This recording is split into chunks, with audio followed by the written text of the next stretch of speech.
The morning they dragged Nora Wilcox's name through the mud at the Harlan County Mercantile. She was 3 miles away pulling water from a cracked well with hands so raw they bled into the rope, and she did not yet know that by sundown, every door in Caldwell Creek would be closed to her. It was the spring of 1878, and the Panhandle of Texas was a hard, beautiful country that had no patience for softness, and even less for women who stepped outside the narrow lines men had drawn for them. Caldwell Creek sat at the bottom of a slow river valley where the cottonwoods grew tall and the dust turned red in the late afternoon, and the town had grown fast in the way all frontier towns grew fast violently, hungrily, with more ambition than sense. There was a church with a bell that had cracked on its first Sunday ring, a hotel with 12 rooms and bedbugs in 11 of them, 2 saloons, a bank, a livery, a school that sat empty half the year because the schoolteacher kept leaving, and a mercantile run by a man named Cyrus Platt who knew everything about everyone and was not above selling what he knew. Nora Wilcox was 24 years old, the daughter of a farmer named Harold Wilcox, who had died 2 winters prior from a lung sickness that had taken him slowly and cruelly, and she had kept his 40-acre spread alive by sheer will ever since. She had no husband. She had no family left within a day's ride. What she had was a stubborn streak as wide as the Llano Estacado and a reputation that, until that particular spring morning, had been nothing more colorful than that Wilcox woman who doesn't come to socials. What happened was this. A man named Denton Ferris, who ran cattle on the land that bordered hers to the north, had spent the better part of 6 months trying to convince Nora to sell her 40 acres so he could run his fence line another mile south. She had said no in January. She had said no in February. She had said no in March with considerably more heat behind it. And when April came around and she said no again with a shotgun across her lap to underscore the point, Denton Ferris decided that if he could not have her land, he would take the one thing she had left that cost him nothing to take. He walked into Cyrus Platt's mercantile on a Tuesday morning when the place was full of men loading supplies for the week, and he told them that Nora Wilcox had been entertaining men at her farmhouse at night, that she was a woman of loose character, that he had seen it with his own eyes. He said it with the casual confidence of a man who knows that a lie spoken loud enough becomes its own kind of truth, and the men in that mercantile, some of whom were decent, some of whom were not, listened with the terrible eagerness of people who have too little entertainment and too much time. By nightfall, the story had grown legs. By the following morning, it had grown teeth. And by the end of the week, it had become the sort of thing that mothers whispered to their daughters as a cautionary tale, and the daughters nodded with bright, frightened eyes, and the fathers said that it was a shame, but what could you expect from a woman living alone without a man to keep order in her house? Nora did not find out right away. She found out on the Friday of that week when she drove her wagon into town to sell the eggs her hens had been generous with and buy a length of cotton cloth and some salt. And she was standing at the counter of the mercantile waiting for Cyrus Platt to finish with another customer when she noticed that the 2 women behind her had stepped back.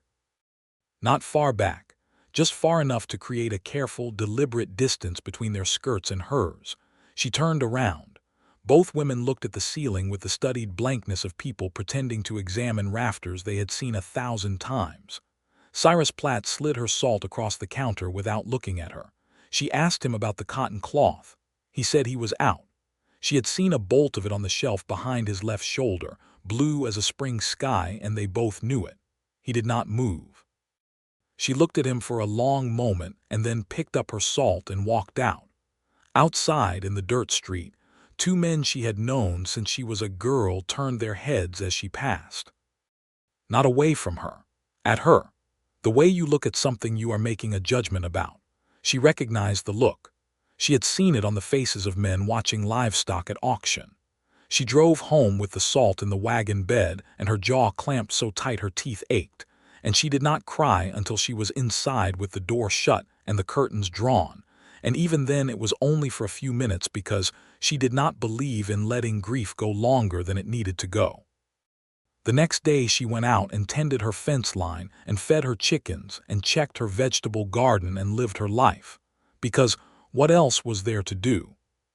But the week after that, when she went back to town for the flour she needed, and the cotton cloth she had every right to purchase, Cyrus Platt told her he had decided he would not be doing business with her any longer, and he said it in front of 4 other people, and not one of them said a word in her defense. She drove home with no flour and no cloth and a rage so clean and cold it felt almost like peace. She had been branded. Not with fire and iron the way they branded cattle, but with words, which travel faster and burn longer. Ruined, they said. Ruined, ruined, ruined. The word passed from mouth to mouth like something contagious, and the women stepped back and the men looked, and Denton Ferris rode his fence line with a satisfied expression and waited for her to break.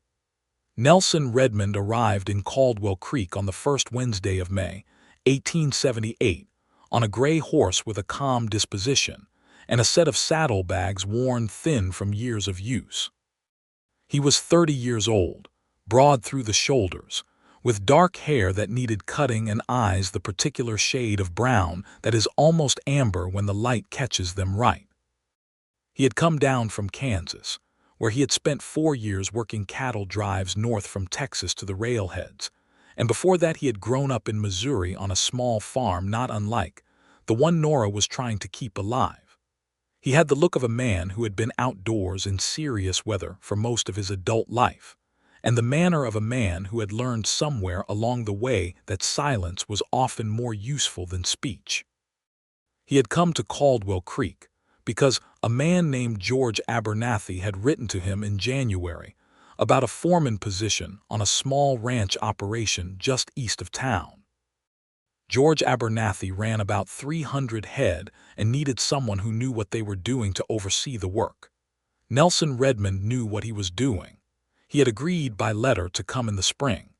His first afternoon in town, he settled his horse at the livery, arranged a room at the hotel, and walked down the main street to get a sense of the place the way he always did when he arrived somewhere new, quietly, with his hat low and his eyes open. He stopped into the saloon for a beer he did not particularly want, but used as an excuse to sit and listen, because a saloon in a small town will tell you more about the character of a place in an hour than a week of polite conversation will. What he heard within 30 minutes of sitting down was the story of Nora Wilcox.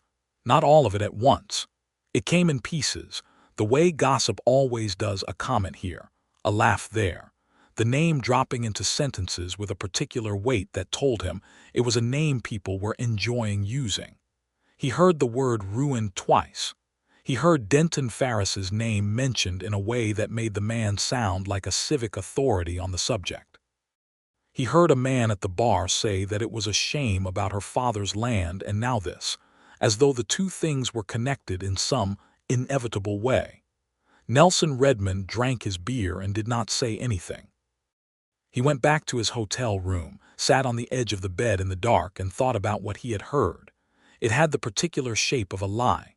He had lived long enough and moved through enough places to know what truth looked like when it was being told and what it looked like when it was being constructed. What those men in the saloon were doing was construction work. He did not know Nora Wilcox. He did not know Denton Ferris, but he knew the shape. He started work at the Abernathy Ranch the next morning, and in the days that followed he learned the land and the cattle and the habits of the men who worked there, and he kept what he had heard filed in the back of his mind, the way you keep a puzzle piece you have not yet found the right place for. He first saw Nora Wilcox on the road that ran between the Abernathy spread and the southern farms, about 2 weeks after his arrival. She was driving a wagon with a mule that was clearly unhappy about something and expressing this unhappiness by stopping every 50 yards and refusing to move. She was not yelling at the mule. She was talking to it, which he found interesting. When he rode closer, he could hear that she was explaining, in a perfectly reasonable tone, why it was in the mule's best interest to continue moving, and that the destination was not far and there would be grain waiting at the end of it. He pulled up alongside the wagon. She looked at him the way women who have been through what she had been through look at strange men, not with fear exactly, but with a careful, measuring wariness that is something like fear's more practical cousin. "Your mule is being philosophical," he said. She looked at him. Then she looked at the mule. "He does this when the ground is soft on the right side of the road. He does not like soft ground on the right. Does he prefer soft ground on the left? He seems to have no opinion about the left." Nelson leaned back in his saddle and looked at the road ahead. "There's about 20 yards of soft ground to the right from here to where the road firms up at the bend. If you angle a little left, you might clear his objection." She gave him a look that was not quite suspicious and not quite grateful, occupying some careful middle territory, and then she flicked the reins and angled the wagon to the left, and the mule walked on without another complaint. "Thank you," she said without looking at him. "Nelson Redmond," he said. "I work for George Abernathy." A pause. He could see her processing this, the new foreman, the name she would have heard in town, figuring out what category to put him in. "Nora Wilcox," she said. "I know," he said, and then immediately recognized that was the wrong thing to say given everything, and added, "George mentioned the farms in the area. Yours is the Wilcox place south." She looked at him again with that careful measuring look. He held her gaze without flinching or making it into something, just steady, the way you are steady with an animal that is deciding whether to trust you. "I appreciate the help with the mule," she said, and drove on. He did not stop her. He let her go and rode back toward the Abernathy ranch and thought about her expression, which had been tired in a specific way he recognized. The tiredness of someone who has been defending themselves for so long it has become the only mode they know. He started going into town on Saturday afternoons for supplies, the way the ranch hands did, and he paid attention. He watched how people behaved around Nora Wilcox's name. He watched how Denton Ferris held himself in the saloon, the particular pride of a man who has gotten away with something. He watched Cyrus Platt behind the counter of the mercantile and noted the way he rearranged his expression when certain subjects came up. The second time Nelson Redmond crossed paths with Nora Wilcox was at the edge of the creek that ran the boundary between the Abernathy property and her land, about 3 weeks after the mule incident. He was checking the fence line, and she was there with her boots off and her feet in the water, sitting on a rock with her face turned up to the late afternoon sun, and she startled badly when she heard his horse. "I'm sorry," he said quickly, pulling back. "I didn't mean to come up on you like that." She had her boots back in her hands in about 3 seconds, which told him something about how alert she had to stay. "It's all right," she said, which was polite rather than true. "I'm walking the fence," he said. "I'll go around." "You don't have to go around. This is where the properties meet."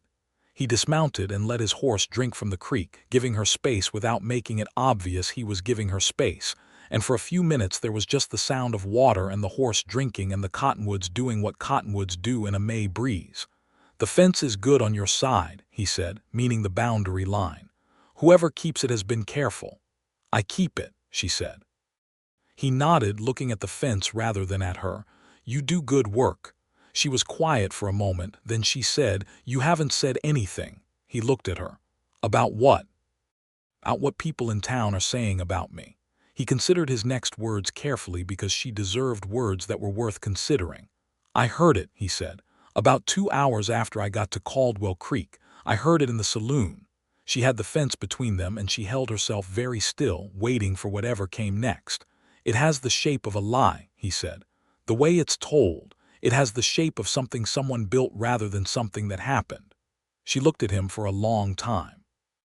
The late afternoon sun put gold on everything, on the water and the cottonwoods and the red dirt, and she looked at him with those tired, careful eyes, and he could see her working through whether to believe him. "Denton Ferris wants my land," she said finally. "I figured it was something like that," he said. "He offered to buy it 4 times. I said no 4 times. 2 weeks after the last no, the story started." Nelson Redmond nodded slowly. He was not surprised by any of this. He was angry quietly in the way that a banked fire is angry contained, but burning. "He's counting on you to run," he said. "I'm not going to run," she said, and the way she said it was so flat and certain that he almost smiled. "No," he said, "I don't suppose you are." They stood there on either side of the creek for another few minutes, not saying much, and it was one of those silences that is not empty but full of something being carefully established. He picked up his horse's reins when the horse was done drinking and tipped his hat to her and rode on down the fence line. That night in his room above the Abernathy bunkhouse, lying on his bunk with his boots off, and the windows open to the warm May dark, Nelson Redmond thought about what it cost to be Nora Wilcox in Caldwell Creek in 1878. He thought about the closed mercantile door, and the women who stepped back and the men who looked at her the way they looked at livestock. He thought about the 40 acres she was keeping alive by herself with raw hands and a stubborn mule, and the way she had said, "I am not going to run," with that flat certainty that was also a kind of grief. He thought about the shape of the lie and the man who had built it, and he decided that he was going to say something when the time was right, because some things needed saying, and if nobody else in this county was going to say them, then he was. The time became right sooner than he expected. On the last Saturday of May, Caldwell Creek hosted its spring social, which was held in the field behind the church, and involved food brought by every family in the area and music from a fiddle player named Walt Hennessy, who was the best thing the town had going for it culturally. Nelson went because George Abernathy expected his foreman to be present at community events. Nora came because she had decided months ago that she was not going to stop living her life because Denton Ferris had decided to destroy it. And so she arrived in a pale blue dress that she had sewn herself with cloth. She had driven 8 miles to buy at a different town. And she stood at the edge of the social with her chin up and her hands folded in front of her. And everyone around her created that careful, deliberate distance. Nelson saw her the moment he arrived. He saw the circle of empty space around her, which was its own kind of cruelty, the way people can cut someone without lifting a finger. He got a plate of food from the tables and walked directly to where she was standing. "Miss Wilcox," he said. She looked startled, like a person who has stopped expecting to be approached with any kindness. "Mr. Redmond. Is anyone standing here?" He gestured to the ground next to her. She almost smiled, just the edge of one. "No one seems to want to." "Good," he said, and stood there and ate his food, and they talked about nothing in particular. The quality of the peach cobbler, which was excellent, and the fence line, which needed work in the northwest corner, and whether Walt Hennessy was going to play that particular song he always played that everyone liked and no one knew the name of. He could feel the attention on them. Not staring exactly, these were people who had been raised to be subtle about their bad manners, but the attention was there, pressing against the edges of the social like water against a dam.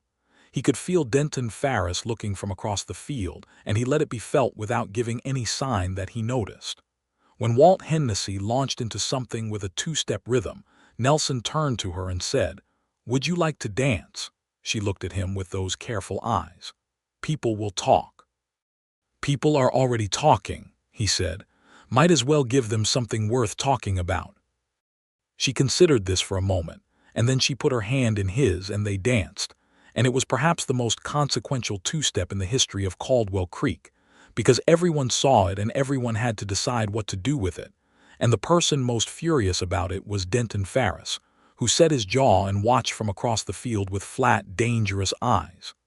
Dancing with her, Nelson found things to notice. She moved well, with a natural sense of rhythm that surprised neither of them. She held herself with a dignity that was clearly not going to bend for anyone. She smelled like clean cotton and something floral that he could not identify.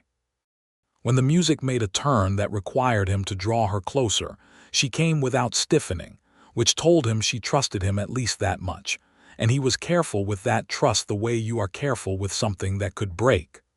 "Why are you doing this?" she asked, not accusatory, genuinely curious, speaking low enough that only he could hear. "Because somebody should have done it months ago," he said, which was not a romantic answer, but it was an honest one, and she received it with a small nod that said she understood and appreciated the honesty more than she would have appreciated something pretty. The song ended. He brought her back to where she had been standing, and they talked for another hour, and when she left to drive home before dark, he watched her go and thought about how she squared her shoulders the moment she turned away from him, putting herself back into the posture of a woman who expects nothing and needs no one, and he felt something in the vicinity of his chest do a slow, complicated turn.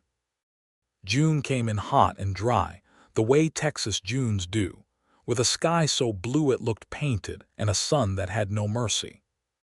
Nelson settled into the rhythm of the Abernathy ranch up before light, cattle to see to, fence to mend, hands to manage, and he rode past the Wilcox place often enough that it stopped being accidental and started being something else. He helped her once with a length of fence that had collapsed under a dead tree, which she could not have set right alone because the posts were too heavy for one person to manage. He showed up on a Tuesday morning with a post-hole digger and no particular explanation for why he had happened to bring it, and they worked the fence line together for 4 hours in the heat, and she handed him water from her canteen with the matter-of-fact ease of someone who had stopped treating him like a visitor and started treating him like something else. She was not easy to know. She had built walls that made practical sense given everything she had been through, and she did not dismantle them quickly or without reason.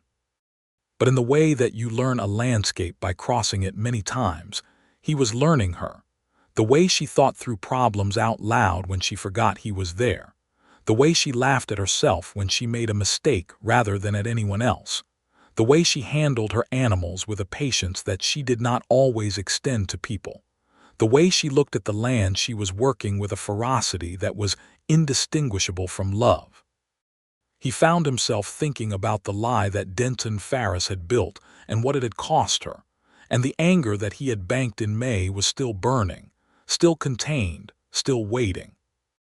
Denton Ferris showed up at the Abernathy Ranch on a Thursday in June, which surprised Nelson because he had not expected the man to seek him out directly. But Ferris was the kind of man who thought his own assessment of a situation was the only one worth having, and he had apparently decided that Nelson Redmond needed to be informed of his error. He was a big man, red in the face, with the broad, comfortable body of someone who had never gone hungry. He found Nelson at the corral and leaned against the fence rail with an air of friendly superiority that Nelson found immediately irritating. "You've been spending time with the Wilcox woman," Ferris said, which was not a question. "I have," Nelson said, not looking up from the horse he was working. "I'd be careful about that," Ferris said. "Her reputation is not what you'd want to be associated with." Nelson continued working the horse. "What exactly is her reputation, Mr. Ferris?" Ferris seemed pleased to be asked. He launched into a version of the story he had been telling for months, and he told it with the fluency of someone who has told it so many times it has become smooth and easy, and Nelson let him tell it all the way to the end without interrupting. Then Nelson looked up from the horse and looked at Denton Ferris with the full weight of his attention, and Ferris's pleasant expression shifted slightly under that gaze in the way that certain expressions do when they encounter something they did not expect. "You know what that story needs," Nelson said, keeping his voice very even. "Evidence. Something you actually saw with your own eyes. Not a thing someone told you, not something you concluded from general principle. Something you actually witnessed." Ferris's face began to redden further. "I told you what I saw, you told me what you constructed," Nelson said, "which is a different thing, and I think you know the difference." A silence fell between them that had an uncomfortable quality, the silence of a man realizing the scaffolding of a lie is visible from certain angles. "Miss Wilcox said no to your offer 4 times, Nelson said, "and 2 weeks after the 4th no, these stories started. That is a remarkable coincidence, Mr. Ferris." Ferris pushed away from the fence rail. His friendly manner had entirely evaporated. "You're making an enemy," he said. "I'm speaking the truth," Nelson said, "which is different." Ferris rode off, and Nelson watched him go. And George Abernathy, who had come out of his house at some point during the conversation and heard most of it, stood beside him with his arms crossed. "You understand you just made the most powerful man in the county angry," Abernathy said. "I understand that," Nelson said. "You still have a job here," Abernathy said. "I want you to know that. What Ferris did to that woman is a damn disgrace, and I've thought so for months and didn't say so, which is its own kind of cowardice. So you still have a job here." Nelson nodded. "Thank you, George." It was the afternoon of that same Thursday that Nelson rode to the Wilcox place with no particular errand except the truth, and he found Nora in the kitchen garden pulling weeds with a bandana tied around her hair against the heat. She looked up when she heard his horse and stood, shading her eyes. He dismounted and told her about Ferris's visit and the conversation word for word because she deserved the word-for-word version. She stood there with her hands still dirty from the garden and listened to all of it, and when he finished she was quiet for a long moment. "You called him a liar," she said, directly. "Not that word," he said, "but close to it." "No one has done that," she said. "Not once in all these months, not even to themselves." He looked at her. The afternoon sun was brutal and honest and put everything in clear relief, and he said, "The brand is wrong, Nora. That is what I know to be true, and I am not going to pretend otherwise because it is inconvenient for Denton Ferris." She looked at him for a long moment with something in her eyes that was not quite tears and not quite their absence, something that occupied the territory between them, and she said, "Why do you care?" He took a breath. "Because you are a good person keeping yourself and your land alive by sheer force of character in a county full of people who have decided to believe a convenient lie. And that is wrong. And I care about things that are wrong." She looked away toward the kitchen garden and then back at him, and he could see her working through something, some calculation she was making about what to do with him with the strange and unexpected weight of having someone in her corner. "Come inside," she said. "I'll make coffee." They sat at her kitchen table for 2 hours while the afternoon heat pressed against the windows, and they talked in a way they had not yet talked, openly, without the careful walls, or at least with the walls set back far enough to let the conversation move.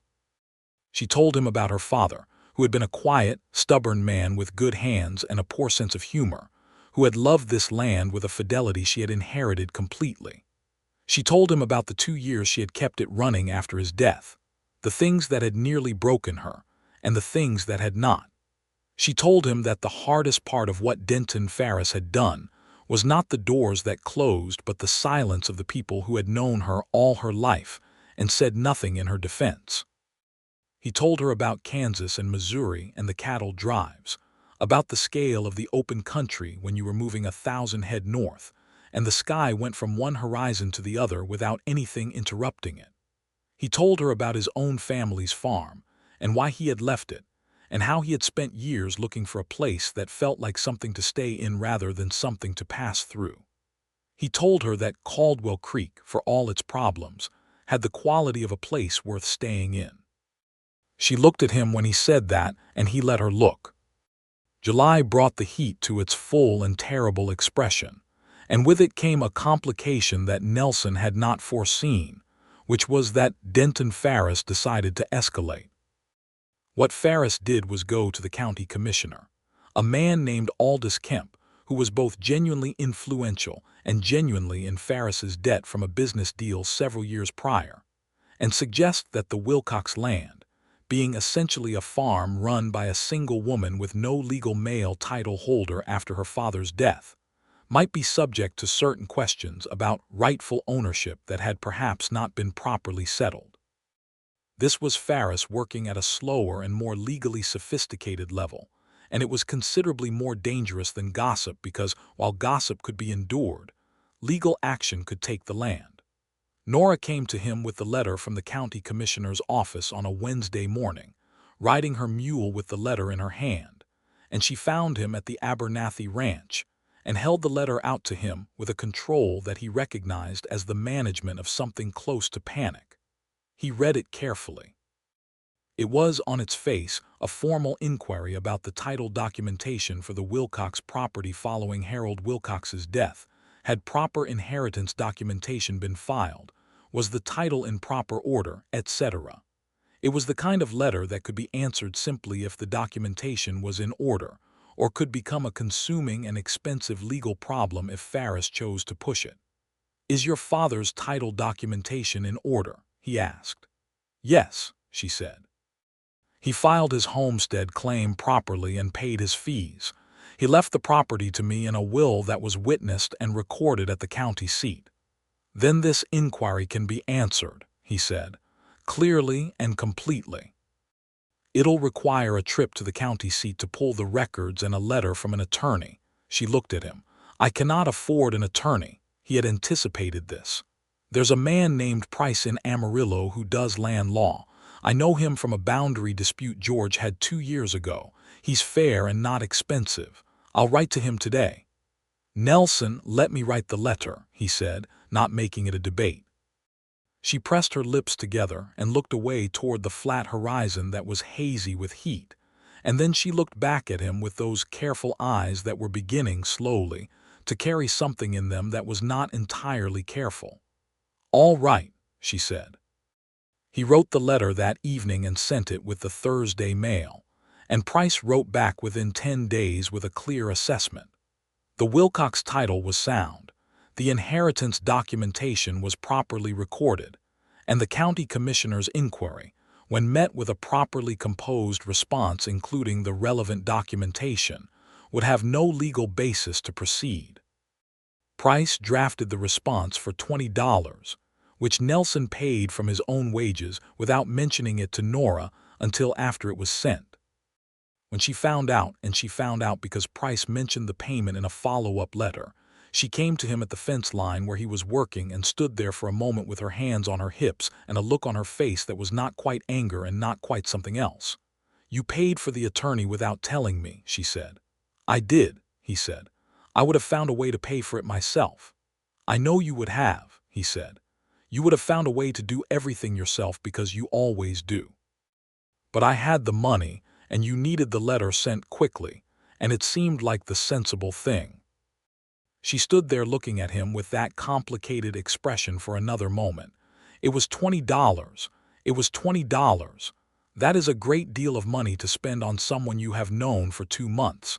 He put down his fence tool and looked at her directly because this felt like a moment that deserved directness. "Yes," he said, "it is." She understood what he meant.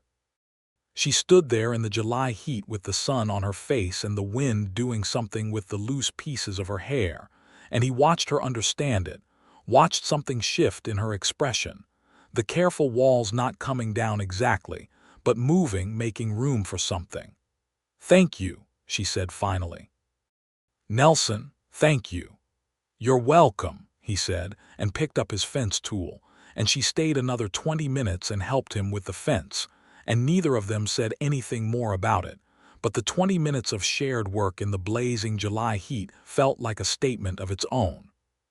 The commissioner's inquiry was formally answered and formally closed in early August, which was a victory so quiet that almost no one in Caldwell Creek noticed it except Denton Ferris, who noticed it with considerable displeasure.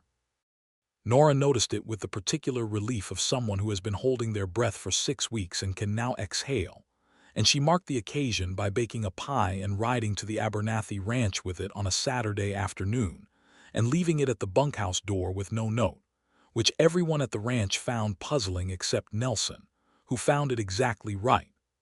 August in that part of Texas is a test of character for man and beast alike, and Nora's character was not found wanting. She got her second cut of hay in before a dry spell hit, and sold enough to cover her fall seed costs, which was not nothing. Nelson helped her with the hay cutting for 2 days because it was too much for one person on a deadline, and afterward she made supper for both of them on the farmhouse porch and they ate in the cooling evening air with the stars coming out one by one over the flat dark land. And it was so entirely comfortable that they both registered it privately with a kind of wonder. He stayed later than he had planned. They talked until the stars had gone from one or two to a full, brilliant scatter, and he told her a story about a cattle drive to Abilene that made her laugh, actually laugh. Not the polite contained version, but a real one that she seemed slightly surprised by herself. He watched her face in the lamplight that came from the kitchen window, and thought that she was beautiful in a way that had nothing to do with fashionable standards and everything to do with the specific quality of her, the intelligence in her eyes and the character in her expression, and the way she looked at the world with such clear, unflinching attention. He rode home in the dark, and the ride was full of pleasant noise in his chest. She was thinking, on her own side of the distance, about the same things. She was not naive about what was happening. She had been alone long enough to understand her own feelings with some precision, and what she felt when Nelson Redmond was present was a warmth and ease that she had not felt in years, and had honestly stopped expecting to feel at all. She was cautious with it the way you are cautious with a new joint that is healing, aware of it, protecting it, not yet trusting it to bear full weight. But it was there, and it was real, and she was not going to pretend otherwise to herself even if she was not yet ready to say it out loud. September came cooler and gentler, with a golden quality to the light that made the plains look like something out of a painting rather than something that was actively trying to kill you. The Abernathy Ranch was busy with fall work, and Nelson had less time to ride over to the Wilcox place, and the days he missed it were days that had a particular flatness to them that he noticed and paid attention to. He asked her, on the first Saturday in September, if she would ride with him on Sunday afternoon. Not into town, not to do any work. Just ride, because the country was beautiful in September and he wanted to show her a part of the land east of the Abernathy property that he had found in his first weeks there. A shallow valley, where the creek widened into something almost like a pond, and the cottonwoods grew so thick they made a kind of cathedral, and the light came through them in the late afternoon in a way that was simply extraordinary. She said yes in the way she was beginning to say yes to things he suggested, without the long deliberation that had marked her earlier agreements, with something more like readiness. They rode out the next afternoon on a Sunday into the September light, and when he showed her the valley and the cottonwoods and the wide, still water with the sky reflected in it, she stopped her horse and was quiet for a long moment and then said, "This is the most beautiful thing I have seen in 2 years. 2 years," he said. "Since before my father got sick," she said. "I stopped looking at beautiful things when I had to start managing everything. I stopped having the room for it." He looked at her, looking at the cottonwoods, the reflected sky, the golden September light coming through the leaves, and he thought that she deserved to have room for beautiful things, and the force of that thought surprised him with its intensity. They tied the horses and sat by the water, and the afternoon stretched out unhurried around them, and he said things he had not planned to say, because the place had that quality about it, the kind of place that invites honesty. He told her that she was remarkable. Not as a compliment intended to produce an effect, but as a statement of observed fact, the way you state that the sky is blue or the water is cold. He said that what she had been through in this county was wrong from the first lie to the last closed door, and that he intended to spend a considerable amount of time counteracting it if she would allow him. She looked at him from her spot by the water with those clear, careful eyes, and he could see her deciding, finally, to allow the walls to come down the rest of the way. "I think I have been falling in love with you since the fence line," she said, as though this was a practical observation about conditions on the ground, which in a way it was. He was quiet for a moment because she deserved a response that was worth the honesty she had just offered. "I think I have been in love with you since you talked sense to your mule on the road in May," he said, "which is either the most or the least romantic thing I've ever said." She laughed, the real one again, and then she looked at him with an expression that had nothing careful or measured in it whatsoever, and it was the most honest thing he had seen in a long time. He reached across the distance between them and took her hand, and she turned her hand over and held his back, and they sat that way with the September light on the water until the shadows started to lengthen, and the horses began to get opinions about supper. Riding home in the golden September evening, their horses closed together on the road, she said, "Denton Ferris is not going to stop." "No," he said, "he's not a man who stops. He'll see what is happening between us and it will give him another angle to work with," she said, thinking it through practically, which was her way. "Probably," he said, "we will deal with it." She looked at him. We, he said firmly. She was quiet for a moment. Then, "I am not used to that word." "I know," he said. "You will get used to it." What Denton Ferris did with the information that Nelson Redmond had clearly aligned himself with Nora Wilcox was go to George Abernathy and suggest, in terms that were not quite threats but were positioned like threats, that having a foreman who was associated with a woman of Nora's reputation might not be good for the Abernathy operation. George Abernathy, to his lasting credit, told Ferris to get off his property and not come back unless he was there to conduct actual business. Ferris left with a dark expression, and George came to find Nelson in the barn and told him what had happened. "I appreciate you standing by me," Nelson said. "I appreciate you calling that man what he is," George said. "I've been too quiet about it for too long. A lot of us have." This was, in fact, the beginning of something shifting in Caldwell Creek, because George Abernathy was respected in a way that Denton Ferris was powerful, which are different things, and when George Abernathy started speaking differently about the situation, quietly, carefully, in the way of a man who chose his moments, people listened. He mentioned to his wife what he believed to be true about the situation, and his wife mentioned it to the minister's wife.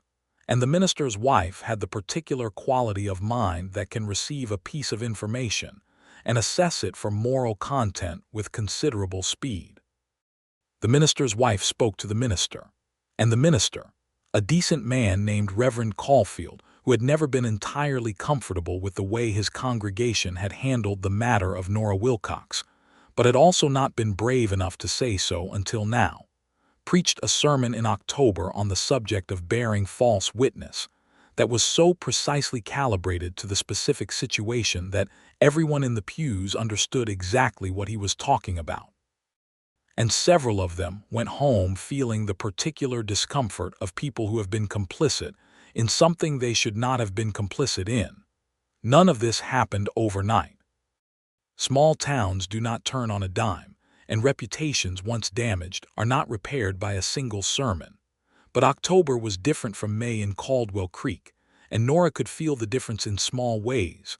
A woman at the well who nodded to her, a man at the feed store who met her eyes and did not look away, Cyrus Platt at the mercantile who served her without the pointed performance of exclusion he had been offering for months, though his manner was still not warm. Small things. But she had been reading the temperature of this place for long enough to know that small things were how it changed. She and Nelson spent October learning each other in the deeper way that comes after the first confession of feeling, the ordinary, daily way that is, in some respects, more revealing than any grand declaration. He helped her with the fall preparations on the farm, the winterizing of the chicken coop, and the reinforcing of the barn against the weather that would come in December. She helped him manage a difficult situation with a junior ranch hand at the Abernathy place who needed to be let go but handled with care. And she was unexpectedly practical and tactful about it in a way that helped him see the situation from the right angle. They argued once about the best way to repair a particular section of her barn roof, and it was the first real argument they'd had, and it lasted about 20 minutes, and ended with him laughing at something she said in exasperation, which made her angrier for approximately 30 seconds before she started laughing too, and they repaired the roof her way, because she was right about the materials but his technique, and the roof held against the November cold without complaint. He kissed her the first time in early October, on her porch after supper, with the harvest moon coming up over the flat land so large and so gold it seemed improbable, and she kissed him back with a directness that was entirely consistent with her character, and left him standing on the porch afterward with a sensation in his chest that was something like vertigo and entirely welcome. She said afterward, when he was still standing there, "I was not sure if you were going to get around to that." "I was taking my time," he said. "You were," she said, "considerable time. I wanted to be sure. Are you sure?" She asked, and it was not a light question. It had the weight of everything she had been through, all the reasons a woman in her position had to be careful with certainty. "Nora," he said, looking at her in the moonlight, "I am the surest I have ever been about anything." She looked at him for a moment and then held the door open for him to come back inside, which was its own kind of answer. November came with its cold early mornings and its bare-limbed trees along the creek, and with it came Denton Ferris's last move, which was both more dramatic and more desperate than anything he had tried before. He had been watching the situation with Nora Wilcox's reputation reversing itself, slowly, in the county, and watching Nelson Redmond at the center of that reversal, and his fury had been building all fall with nowhere useful to go. What he did was send 2 of his ranch hands to the Wilcox property on a November Tuesday, when he knew Nelson would be on the north section of the Abernathy property, and not easily reachable, with instructions to make an offer for the land that Nora could not reasonably refuse, and, if she refused, to make clear to her that her position in this county was still more precarious than she perhaps understood. Nora was alone in her barn when they rode up. She heard them before she saw them, and she came out with her expression set and her shotgun on her arm, because she was not a woman who had survived 2 years alone on this land without learning to read situations correctly, and 2 men riding together onto her property without an apparent errand had a particular shape to it. They were civil enough on the surface. They presented Ferris's offer, which was considerably above market value, which told her how badly Ferris wanted the land and also told her he had run out of patience. She declined, politely but without hesitation. They pressed the matter. She declined again, this time less politely. One of them made a comment about her position in the county that was clearly a threat dressed up as a casual observation, and she raised the shotgun slightly, not pointing it, just making the fact of it available in the conversation. The men left. She stood in the yard after they were gone and breathed in the cold November air and found that her hands, which had been steady while the men were present, were shaking slightly now that they were not. She allowed them to shake for a minute and then went back into the barn and finished her work. When Nelson came that evening, she told him what had happened, plain and complete. He listened without interrupting, with his jaw set in a way she had come to recognize as his anger, not loud, just tight and certain. "He sent men to your door to intimidate you," he said. "That is what he did," she said. He stood up from the kitchen chair and walked to the window and looked out at the dark yard and then turned back to her. "This needs to be settled," he said, "publicly. He cannot keep doing this. What are you thinking?" She said, knowing him well enough now to know he had something specific in mind. "I think we should go to the commissioner together," he said. "Not about the title this time, about what Ferris is doing. There are men in this county who have watched him bully people for years and said nothing because he's powerful and it was easier to be quiet. But if someone makes a formal complaint, if it goes on the record, it changes the calculation." She thought about this. "The commissioner is Aldous Kemp," she said. "Who is in Ferris's pocket?" "He was in Ferris's pocket in June," Nelson said. "But Ferris is losing ground in this county. The minister's sermon, George Abernathy talking to people, the way things have been shifting. Kemp is a political man. Political men read the wind." She looked at him. "You have been thinking about this for a while." "I've been thinking about how to end it for a while," he said. "Yes." She thought about it for another moment. Then she nodded. "All right," she said. "Let's go to the commissioner." They went to the county seat on a Friday morning, Nelson and Nora together in her wagon, because the image of it was itself a statement, and they filed a formal complaint with the commissioner's office describing Denton Ferris's pattern of conduct. The false statements made publicly about Nora's character, the manufactured inquiry about the Wilcox title, the intimidation visit by his ranch hands. Nelson had written it out carefully and clearly, with dates, because a clearly dated and carefully written document has a different weight than a verbal accusation. Aldous Kemp read the document with an expression that was doing its best to be neutral and not entirely succeeding. He was a trim man of 50 with the careful grooming of a man who takes his public image seriously, and he looked at Nelson Redmond's steady gaze and Nora Wilcox's direct, unfrightened eyes and the extremely well-documented formal complaint in his hands, and he thought about the minister's sermon and George Abernathy's reputation, and which way the wind was blowing. "I will look into this," he said.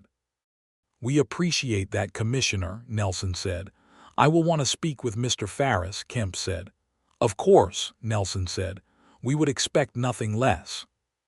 What Kemp did with the complaint was, in fact, speak to Ferris, and the conversation was apparently not comfortable for either of them, because what Kemp told Ferris was that the county could not afford the kind of thing described in this complaint becoming a formal legal matter, that a man of Ferris's standing had a responsibility to the community, and that certain actions over the past several months had been observed by a considerable number of people in an unfavorable light.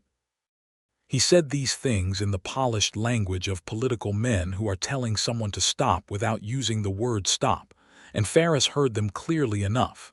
The intimidation stopped. Ferris did not make another offer on the Wilcox land.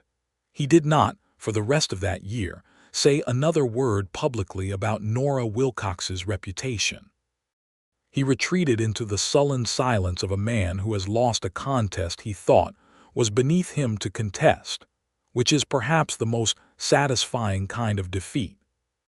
December settled over Caldwell Creek with cold gray skies and occasional snow that lay thin and clean over the red dirt and the brown grass. And in that quieter, colder world, things moved forward between Nora and Nelson with the natural momentum of two people who have been honest with each other and are done pretending. He asked her to marry him on a Sunday afternoon in December, standing in her kitchen where it was warm from the stove, which was perhaps not the most dramatically scenic location, but was warm and familiar and felt like them, which was the point. He did not make a speech.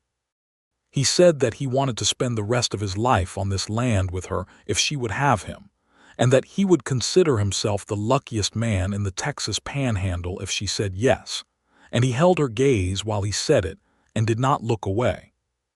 She said yes with a directness and a completeness that left nothing uncertain, and then she put her hands on either side of his face the way you hold something you are sure of, and she kissed him with the full weight of everything they had been through together, and when she pulled back her eyes were bright in a way that had nothing of sadness in it. "You said the brand was wrong," she said. "From the beginning, before you knew me, before you had any reason to." "It was wrong," he said simply. "And you meant it," she said. "Every word," he said. She leaned her forehead against his and they stood in the warm kitchen while the December wind pressed against the windows outside, and the future arranged itself around them like something patient that had been waiting a long time for the right moment. They were married in February of 1879, in the church with the cracked bell that rang anyway because a cracked bell is still a bell, and Reverend Caulfield, who felt that officiating this marriage was something of an act of personal redemption for his earlier silence, did it with considerable warmth. George Abernathy and his wife were there, and a number of people from the county who had, over the past several months, found their way back to a more honest assessment of Nora Wilcox and come to feel something in the neighborhood of shame about their earlier compliance with a lie. Not everyone. Some doors remained closed. But enough doors were open that the church was respectably full, and the women who had stepped back from Nora in the mercantile a year ago sat in the pews and did not look at the ceiling. Nora wore a dress she had made herself from that blue cotton cloth She had finally been able to buy, not from Cyrus Platt's Mercantile, whose bolt she had pointedly passed over, but from the store 8 miles away that had never closed its door to her. Nelson wore his best clothes, which were clean and well-pressed and smelled of the cedar in the chest he kept them in, and he stood at the front of the church and watched her come down the aisle with a feeling in his chest so large and certain, it seemed to take up all the available space. Walt Hennessy played at the celebration afterward in the church hall, including the song that everyone liked and no one knew the name of, and there was dancing and food, and the particular warmth of a community event that has something genuinely joyful at its center. Nora danced with her husband in the hall with the people of Caldwell Creek around them, and it was nothing like the careful, consequential two-step of the spring social where he had stood with her in her circle of empty space. This was a room full and warm, people pressing close on all sides, and she moved in Nelson's arms with her head back and her eyes bright, and she was, for the first time in years, entirely and unreservedly happy. They settled into the Wilcox farm together, which became the Redmond farm without anyone making a formal announcement about it. It simply became what it was called as Nelson became as fixed to the land as Nora herself. He continued to work for Abernathy through the spring, managing the foreman duties that he was good at, and riding home in the evenings to the farmhouse where Nora had always left the lamp burning in the window, which he had told her once was the best thing he saw all day, and she had kept doing it ever since. The 40 acres, which Nora had kept alive through stubbornness and sacrifice alone, began in the spring of 1879 to do something more than survive. Nelson brought to the operation the things he had learned in years of cattle management, an understanding of grazing and breeding and the economics of the market, and together they added 20 head of cattle to the property, which the land could support, and the farm began to have the feel of something growing rather than something holding on. Nora's kitchen garden expanded. Nelson built her a proper cold cellar in the spring, which was a labor of several weekends and required the help of 2 Abernathy ranch hands who came over on a Saturday and were fed an extraordinary quantity of food in exchange for their labor. The cold cellar was practical and unglamorous, and she told him it was the best gift anyone had ever given her, which he suspected was true, and which moved him in a way that was hard to articulate. By fall of 1879, Nora was carrying their first child, a fact she told him on a September evening on the same porch where they had sat through so many summer evenings, and he received the news with a silence that was so complete she worried for a moment before his face broke into an expression she had never seen on him. Not the steady, measured warmth she knew, but something openly joyful, unconstrained. The face of a man who has received something he had not let himself want too specifically, because he had not been sure it was coming. He pulled her into his arms on the porch with the September dark around them, and held her with a gentleness that was also a certainty, and she pressed her face against his shoulder and felt the steady beat of his heart, and thought that she had traveled a very long and difficult road to get to this porch, to this person, to this night, and the road had been worth every step of it. He was home for the birth, which happened in April of 1880, a long cold-to-warm April that came in blustery and went out in sunshine. Their son was born on a bright morning, healthy and loud about it, with Nelson's dark hair and Nora's direct, clear eyes.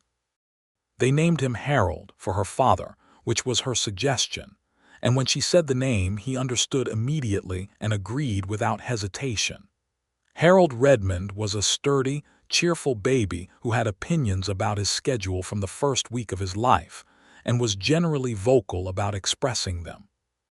Nora, who had organized 40 acres and a mule and a full-scale legal dispute without blinking, managed a newborn with the same practical competence she brought to everything, and also with a tenderness that Nelson found extraordinary to witness. She was so careful with the baby, so openly loving, in a way that was less guarded than anything else about her, as though Harold had gotten in under all the defenses by the simple fact of being Harold. Nelson held his son in the evenings when the work was done, and the farmhouse was warm, and Nora was resting. And he thought about what this place had been when he arrived, and what it had become. He thought about Denton Ferris and the lie and the closed doors, and Nora standing at the edge of the spring social in her circle of empty space. And he thought about the brand that had been put on her that was wrong, wrong from the first word of it, and how wrong things persist when no one says they are wrong, and how the saying of it had mattered. He had not fixed everything. He had not been able to make the county's bad faith disappear or put back the months she had spent in that particular loneliness. But he had said the truth, which is what there had been to do, and the truth had been enough to start the rest of it moving. Caldwell Creek changed around them in small and gradual ways, as small towns do, by accumulation rather than event. Cyrus Platt retired from the mercantile in 1880, and his nephew took over the store and was a more generous-spirited man without the history of the business between him and Nora, and the mercantile became a place she could go without the weight of what had happened there.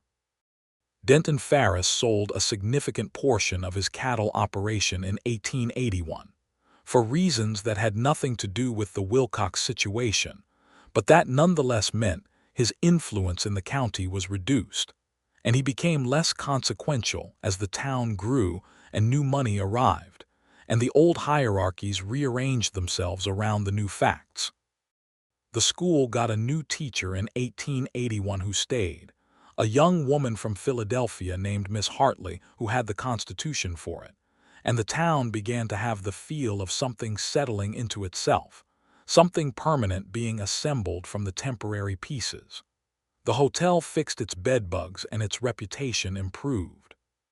A doctor arrived and set up practice in a building on the main street, and Caldwell Creek became, in the way of frontier towns that survive their own wildness, something approaching a real and permanent place. Nora sat on the town council in 1882, when the council was formally established, one of 2 women among 7 members, which was not equality but was something, and she brought to the discussions the same clear practical intelligence she brought to everything, and she was respected for it in a way that would have seemed impossible to the women who had stepped back from her skirts in the mercantile 4 years earlier. Their second child, a daughter they called Me, was born in the winter of 1883, and was as different from her brother as a child could be. Where Harold was sturdy and loud and direct, Me was quiet and observant, with Nelson's amber eyes and a watchful quality that reminded Nora of herself at that age. She was a contemplative baby who stared at things with great concentration and seemed to be forming strong opinions about them.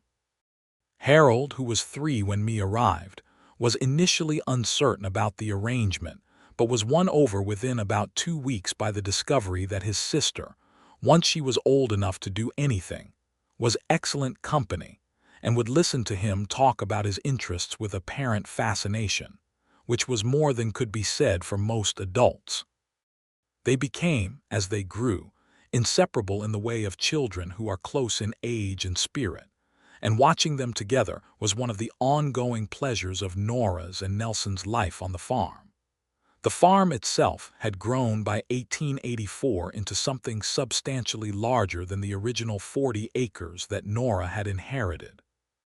Nelson had negotiated the purchase of the 20 acres directly to the east, which had been offered by a family moving on to California, and the cattle operation now ran 60 head and required the part-time labor of one of the younger men from the Abernathy Ranch, a quiet boy named Emilio who was good with the animals, and who Nelson had recognized and taken on with George Abernathy's blessing. In the evenings, when the work was done and the children were asleep, Nelson and Nora sat on the porch the way they had always sat on the porch, and the land was spread out before them dark and enormous and full of stars, and they talked about the day and the children and the cattle and the plans for spring planting, and sometimes they just sat in the companionable silence of 2 people who know each other well enough that silence is not empty, and the night was wide and quiet around them. She said to him one evening in the fall of 1884, out of a long silence that had been entirely comfortable. "Do you remember what you said at the fence line? The first time I really spoke to you." "Which thing?" he said. "You said it had the shape of a lie," she said. "What Ferris had told about me. You said it had the shape of something someone built rather than something that happened." "I remember," he said. "How did you know?" she said. "You had never met me. You had no reason to be certain." He thought about this for a moment. "I didn't know you," he said, "but I knew the shape. I had seen that shape before, a man with something to gain and a story that served the gaining of it. I had seen it before and I knew what it was." She was quiet for a moment. "You could have said nothing. Most people said nothing." "I know," he said, "but saying nothing is its own kind of action. It's a choice. I didn't want to make that choice." She looked at him in the porch dark, at his profile against the star-bright sky, at this man who had ridden into Caldwell Creek on a gray horse in the spring of 1878 and said the thing that needed saying and meant every word of it. "Nelson," she said. "Yes," he said. "I love you," she said. "I do not say it enough. I love you and I am grateful for you every single day, and I want you to know that." He turned to look at her, and his expression in the dark was everything that he was, steady and warm and certain, without a single unresolved thing in it. "Nora," he said, "I love you, and the gratitude goes in both directions. You let me stay." She smiled, and it was the real one, the one that had always been real, the one he had first seen on that road in May with her mule. "You gave me a reason to," she said. He reached across and took her hand, and she turned her palm up and held his the way she had at the wide, still water in the September valley 6 years ago. And the night was enormous around them, and the land was theirs, and the children were sleeping, and the future was as open and as promising as the Texas sky. And there was nothing at all that was not settled, nothing unresolved, nothing that needed to be held at a careful distance anymore. In 1885, when Nora was invited to speak at a county-wide meeting about land rights for women following a series of legal disputes in the area that had brought the issue to public attention, she stood in front of 140 people in the Caldwell Creek Church Hall and spoke for 30 minutes about what the law did and did not protect, and what communities owed to their members regardless of their sex. And she spoke with the authority of someone who had lived the specific consequences of the specific failures she was describing. When she finished, the room was quiet for a moment, in that way of rooms that have received something that requires a beat of processing, and then the applause was substantial and genuine. Nelson sat in the front row and watched her, and felt the familiar and inexhaustible pride that he felt when he watched her be herself fully and without apology, which was when she was most entirely herself. Walking home after the meeting, through the cold December air with the stars sharp and close above the flat land, Harold between them at 5 years old, and already asking questions about what the meeting had been about with the tireless curiosity that was his primary characteristic. Nora kept hold of Nelson's hand and felt the warmth of it against the cold air, and thought about the distance between where she was now and where she had been in May of 1878, standing at the edge of a social in an empty circle of space. The distance was not just years and geography. It was the distance between a life lived in defense and a life lived in fullness. She had always been strong enough for the defense. She had always had that, the stubbornness and the refusal to run and the flat certainty that she would not break. But fullness was different. Fullness required someone to open toward. It required the trust that she had given so carefully and so wisely, and it required the man who had received it with the honesty and steadiness it deserved. Harold tugged on her free hand and asked if they could have hot chocolate when they got home, which Nora had made once during a special occasion, and which he had declared the finest thing he had ever consumed. "If there is milk enough," she said. "There is milk enough," Nelson said. "I checked this morning." Harold celebrated this news with the full-body enthusiasm of a 5-year-old, and they walked home through the December dark with his small hand in hers and Nelson's warm hand on the other side. and the farmhouse was visible ahead of them with the lamp burning in the kitchen window, as it always was, the light steady and gold against the dark, cold December of the Texas Panhandle. Inside, the stove was warm, and the kitchen smelled of the bread she had baked that morning, and me was still asleep in her cradle in the corner of the bedroom. And Harold climbed onto his chair at the kitchen table with the serious anticipation of a person about to receive something excellent. And Nelson hung his hat by the door and started the milk warming on the stove with a matter-of-fact efficiency that she had long since stopped marveling at and started simply depending on. Nora stood in her kitchen and looked at her husband at the stove and her son at the table and her daughter sleeping 20 feet away, and at the 40 acres and more that were theirs outside in the December dark, and at the lamp in the window that had always meant you are home, you are expected, you are wanted here. The brand that Denton Ferris had put on her had said she was ruined. It had said she was less than, tainted, not worth the space she occupied in polite society. It had said that a woman alone was a woman in decline, that refusal was its own punishment, that no one would come for her and no one would stand beside her. Every word of it had been wrong. Nelson poured the warm milk into 2 cups and put one in front of Harold, who thanked him with the grave formality of a child who has been taught good manners, and held the second one out to Nora. And when she came to take it, their fingers touched around the warm cup, and he looked at her with those amber-brown eyes that she had been reading for years now, and could read the way she read the land fluently, with full comprehension. The look said what it always said. It said, "I am here." It said, "I see you clearly, and I am not going anywhere." It said the thing that mattered most, which was not a single statement but an accumulation of every moment and every choice, every word spoken and meant, every time he had stood beside her, and said that the thing being said about her was wrong. She squeezed his fingers around the warm cup and looked back at him with everything she had, which was considerable, which was her full honest self, this woman who had survived everything and chosen nothing less than this man, this land, this life, this love. Harold asked if they could have bread with the hot chocolate, and they said yes, and the kitchen was warm and full, and outside the December stars were enormous over the quiet land, and everything that mattered was here, fully and finally and without reservation, here.